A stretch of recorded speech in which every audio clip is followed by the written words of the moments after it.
Reka nongere gusoza kuri Techinika, nizere ko mumeze neza cyane. Techinika yo kugezaho amasomo kwigisha uko ikoranabuhanga rikora ndetse n'uko rigeza umusaruro. Ubu ngubu turi kwigisha JavaScript, ikaba ari ururimi rukoreshwa mu gukora mu porogaramu za mudasobwa cyangwa se gukora ama website hamwe n'udusura. Turi kwiga ibintu byinshi kuri JavaScript. Uyu munsi tugiye kwiga kuri timeout, twiga no kuri setInterval. Izi ngizi ni function ebyiri zigufasha kuba watanga igihe runaka kugira ngo igikorwa kibe, cyangwa se ugashyiraho igikorwa kizajya kiba nyuma y'amasegonda runaka cyangwa nyuma y'iminota runaka.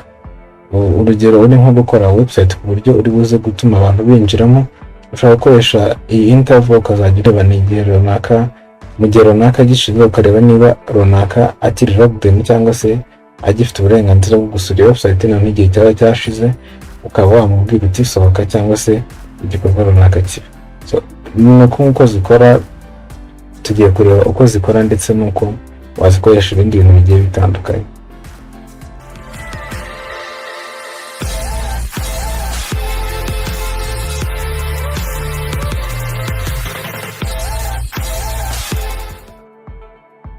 Duhereye kuri setTimeout. setTimeout ni function igufasha kuba watanga igihe runaka kugira ngo igikorwa igikorwa runaka kibeho. Urugero, uramutse ufite nk'inzu umuntu ayirimo akaba yaratinze gusohoka, ushobora kumuhereza ibyumweru 2 cyangwa se iminsi 3 kugira ngo abe yagusohokeye mu nzu. Wakoresha setTimeout kugira ngo usireho icyo gihe nikirangira umuntu azasohoke mu nzu. Ibyo nibyo ushobora kubikora ukoresheje setTimeout.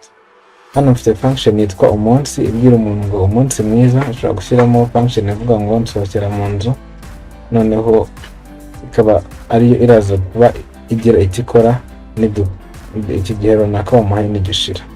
Hano dufite setTimeout. setTimeout ifata arguments zigera kuri 2 n'izindi zirenzeho zishobora kuba option cyangwa ushobora gushyira cyangwa uzishyiraho.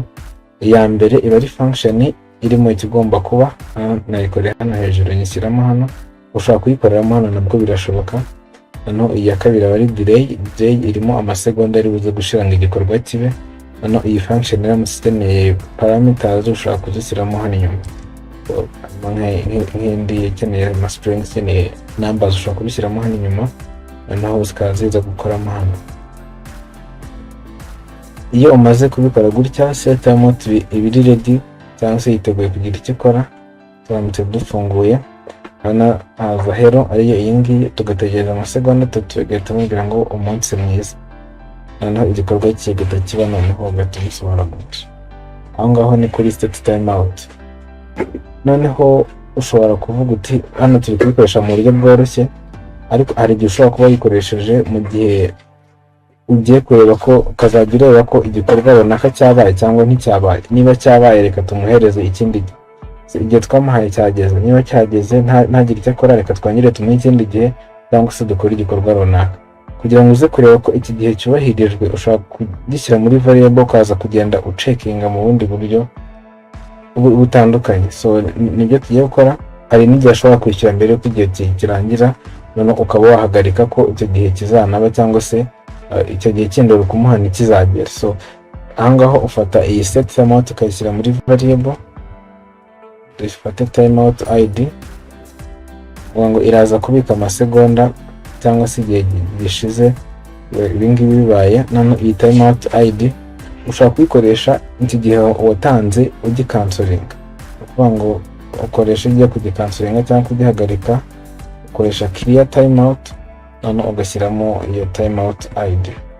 Iyo ubikoze gutya, ntabwo ibingibi bishobora kongera gukora. Ni ukuvuga ngo iyi function ntabwo iri buze gukora icyo twari twavuze ko izakora. Tuyifungura urahita ubona ko nta kintu na kimwe iri buze gukora, kubera ko twakoresheje clear timeout. Timeout ni iyi timeout id twakansorinze, noneho ikaba ihise ihagarara nta kintu na kimwe irakora. Ubwo ni uburyo bumwe ukoresha timeout. Noneho tujye kuri setInterval. setInterval yo icyo ikora ntabwo ikora igikorwa inshuro imwe, ahubwo iguma icekinga buri kanya ikareba ko igikorwa nyuma y'amasegonda wayihaye ikaza gukora igikorwa runaka. Hano nashyizeho ubaza umuntu amakuru, ushobora kuba urwaje umurwayi noneho ukajya nka nyuma y'amasegonda 5 cyangwa nyuma y'iminota 5 ukaza ukareba uko amerewe. So hano nashyizeho function izajya ikamubaza ngo umunsi umeze ute cyangwa se bikumereye bite, noneho iyo function ikazajya igira icyo ikora nyuma ya buri masegonda 3. Kuvuga ngo ibi biri muri umunsi mubi niko iyi function yitwa, noneho nyuma y'amasegonda 3 function izajya igira icyo ikora. Iyi setInterval ikora kimwe na timeout, aho bitandukaniye nuko iyi setInterval yo iguma nyuma y'amasegonda ikora iki gikorwa. Wabonye ko timeout iyo amasegonda 3 yarangiraga yagikora gahiterekeraho, ariko timeout setInterval yo irakora igakomeza igakora nyuma y'ayo masegonda igakomeza igakora. So nituyiraninga turaza kureba error yo kuri timeout, noneho no umeze ute, umunsi umeze ute, ariyo iyi ngiyo kuri interval yo kuri timeout nabikansorinda ntabwo biri gukora. Urabona ko nyuma buri masegonda 3 iraguma ibaza ngo bimeze gute nyuma buri masegonda 3. Urabona ko izi ngizi ni function z'ingenzi cyane ushobora gukenera ahantu hose waba uri, noneho tukaba twashyiraho nayo ushaka kuyihagarika ukoresha interval. Mbere yo gukoresha interval ubanza kuyishyira muri interval ubanza kuyishyira muri variable, noneho ukaba wakora variable yitwa interval id, noneho ukaza gukora create interval ugashyiramo interval id, ashyizeho intano nta kibazo. Tujya kureba hano ntabwo bibuze gukora kuko iri guhita ibicancelling, biri guhita biba cancelled bitaratangira, niyo mpamvu byaje gukora. Ariko uramutse uri gukorana na website ushobora gushyiraho button, noneho iyo iyi create interval ikazaza gukora ari uko umuntu akanze kuri iyo buto agahita ahagarika kubara cyangwa se agahita ahagarika ko iki gikorwa kiba, cyangwa se ukavuga uti umurwayi runaka naba akize ntabwo turi gukomeza kujya kumureba kuko ameze, kubera ko araba yakize ntabwo araba agikeneye ko tujya kumusura. Noneho impamvu izi create interval na create timeout biri gukora mbere y'uko ibindi bikora nuko ibi byo bitegereza amasegonda 3 mbere y'uko biba. Nkuko nabibabwiye code ziraninga zihereye hejuru, aho iyi ngiyi hagakurikira iyi ngiyi hagakurikira iyi gutyo umurongo ku murongo. Iyo bigeze hano bigasanga uri butegereza amasegonda 3 birabanza bikajya gukora ibikurikiyeho, noneho bikaza kugaruka hano, noneho amasegonda 3 yarangira n'ikindi kikaba. Niyo mpamvu ari icyitwa zero delay, byose kandi kureho icyitwa zero delay dushobora kuvuga tuti setTimeout, noneho tuze gukora iki, tuze gukora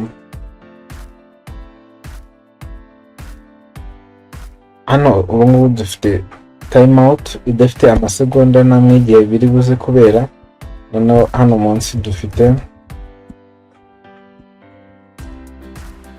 ikibazo kiri kubaza ngo what is done, ngo iyi ngiyi iraza gusohoka ivuga ngo done cyangwa se byakozwe, ino iyi ngiyo ize kuza ivuga ngo what is done, niki cyakozwe.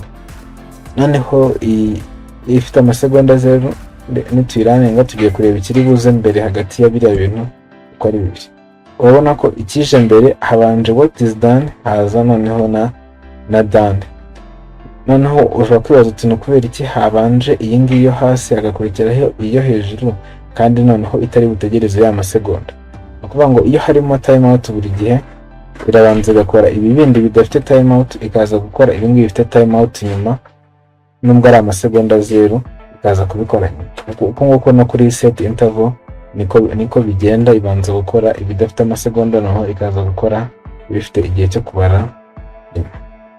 Akandi kantu yindi ntabibuze gukora nababwiraho nuko aho gukoresha setInterval ushobora gukoresha setTimeout, ukakoresha nested setTimeout ukazishyiramo imbere muri zo, ugafata setTimeout ukayishyira imbere mu yindi setTimeout bikaza gusimbura setInterval. Dushobora kuzabikoresha nitugera kuri website development n'ibindi, ariko kuri ubu ngubu hano nicyo nabakubwiye kuri setTimeout na setInterval, nakubwiye ko icyo bikora n'icyo bimara. Reka dukore muri video zikurikira.